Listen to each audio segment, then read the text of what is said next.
Manipur is burning.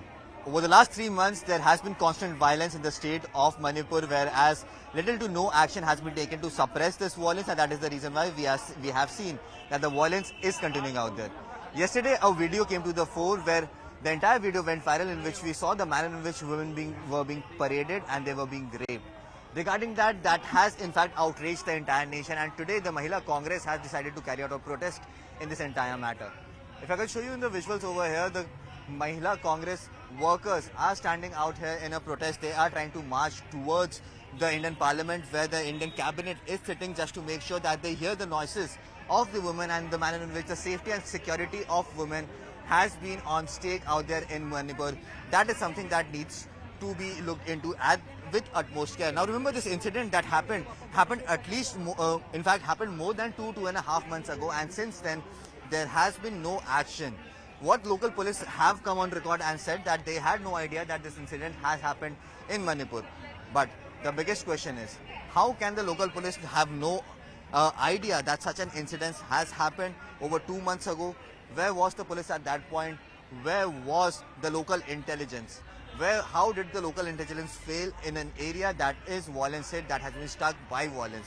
And if they had any idea, why was no action taken for the last 2 months? Why was the police waiting for the video to go viral, post which we saw the CM come out and react, the DGP come out and react?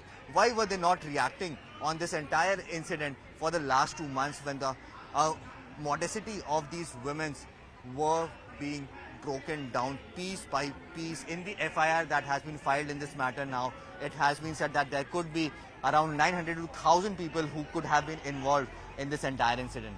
This again raises the questions about the safety and security of women in our country, and also the will of the government to protect our women who are in violence-hit Manipur. The women now want to walk towards the parliament, because the message they want to give now to the government is that they are very, very active, and the government should also look into this entire matter with utter seriousness.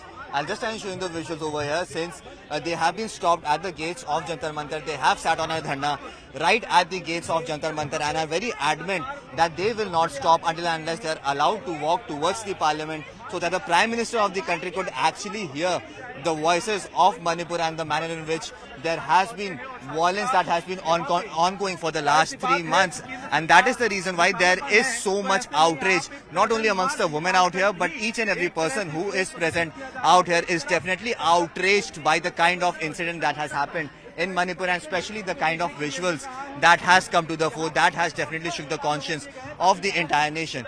Now we are expecting that these women will yet again try to march towards the parliament, but yes, the police is very, very clear that they had the permission to protest out here at Jantar Mantar, and hence they wouldn't be allowed to march anywhere further from here, and they will continue to make sure that their voices are being heard. But yes, the next few minutes are going to be very, very interesting, as the women will try to move towards the parliament. There is security, heavy security deployed out here at Jantar Mantar, who are trying to stop these women from protesting any further and marching any further, because that could eventually create a law and order issue. So yes, in the next few minutes there could be some action that could be expected over here. But yes, at this point in time, the women are in no mood to back down, and they want to make sure that the Prime Minister and the Home Minister of the country hears the voices of these women who are absolutely outraged.